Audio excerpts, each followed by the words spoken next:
The Create a Shortcut feature on Instagram allows users to create quick replies for commonly used messages, especially for business or creator accounts. Now, here's how you can use it. First of all, you have to create a shortcut on Instagram.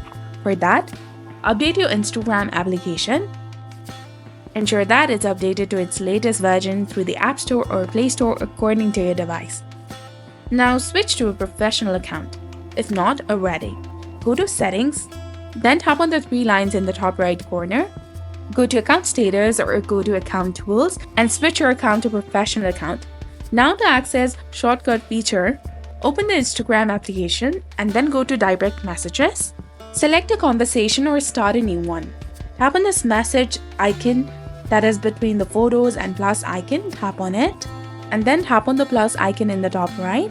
Enter the message you'd like to save, such as, "Thank you for reaching out."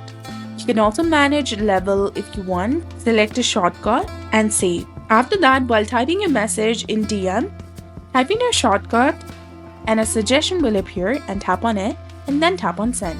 So this was all about it. If you found this guide helpful, please like, share, and subscribe. Thanks for watching. See you in the next one.